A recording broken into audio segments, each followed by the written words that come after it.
Washington state just passed a 9.9% income tax on millionaire households. And if you're considering a luxury home in Vancouver, Washington, this changes everything you thought you knew about the cost of living here. But here's the thing, it might not affect the way you think. I'm Shaunna, and I help families navigate the luxury real estate market here in Southwest Washington. Today, we're breaking down what $1.5 million actually buys you in Vancouver, Washington for 2026, and how the new landscape for tax reshapes the picture. If you're seriously considering a move, there's a link in the description to schedule a free call with me. No pressure, just honest advice. Let's get into it. The Clark County median home price right now is around $535,000 to $550,000. So when you talk luxury, we're stepping well above the typical market. At the $1.5 million price point, you're looking at 3,000 to 4,500 square foot home with high-end finishes in neighborhoods like Philida, Salmon Creek, or along the Columbia River waterfront. Custom builds and waterfront estates can push 2.5 million or higher.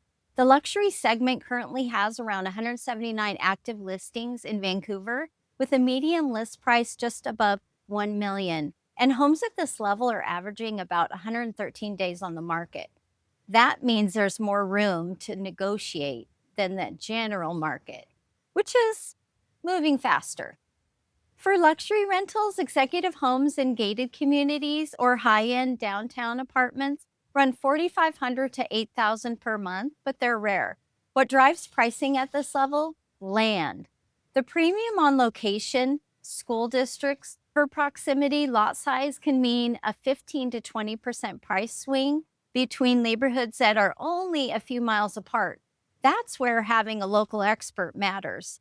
Now, the big update. In March 2026, Washington passed a Senate Bill 6346, the Millionaire's Tax. Starting January 1st of 2028, households earning over $1 million will pay 9.9% state income tax on income above that threshold. That's a seismic shift for a state that's never had a personal income tax. So what does this mean for luxury buyers? A household earning $1.5 million would owe 9.9% on $500,000. That's roughly $49,500 in new state income tax annually. But that's real money. Here's the critical detail most coverage is missing. Real estate sales gains are specifically exempt from this tax. So if you sell your home, those proceeds are excluded. And the tax doesn't take effect till 2028. With first payments in 29, you have a planning window.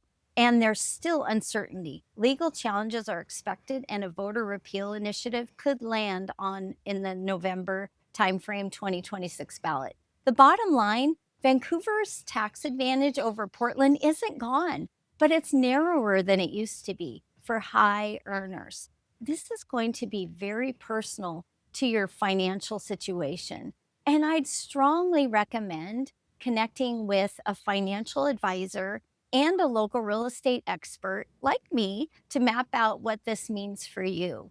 Beyond the mortgage, luxury living comes with ongoing costs that add up fast. And utilities for a high-end home run $400 to $800 more per month.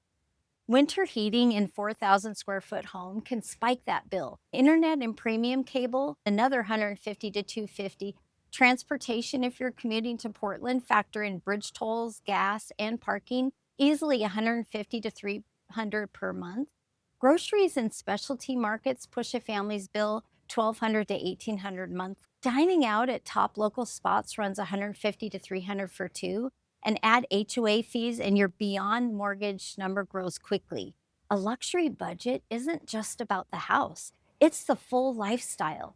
Now, the Vancouver versus Portland comparison, previously, zero state income tax was the number one reason to choose Vancouver. With Senate Bill 6346, that advantage narrows for households above $1 million, but it doesn't disappear. Oregon's top rate of 9.9% kicks in $125,000 for individuals, and Washington only applies $1 million. For most high earners, even those making $500,000 to $900,000, Vancouver still has a massive tax advantage for those above the threshold. The real estate exemption and planning window matter. On housing, 1.5 million still gets you significantly more home in Vancouver than Portland, more square footage, bigger lots, even better school ratings. Current mortgage rates sit around 6.2%. The trade off Portland has more concentrated high end dining culture amenities, and Vancouver gives you more house, and most luxury buyers still a lower overall tax burden. So the specifics depend entirely on your income, lifestyle, and long term plans. That's the real picture of luxury living in Vancouver, Washington for 2026. The market is shifting, the tax landscape is evolving, and the details matter more than ever. And if this was helpful, give it a like or subscribe for more Southwest Washington real estate insights. And if you're planning a move, whether it's next month or next year, let's talk. I can help you navigate the numbers, the neighborhood, and the new tax reality. Link is in the description to book a free call, and I look forward to helping you find your perfect home.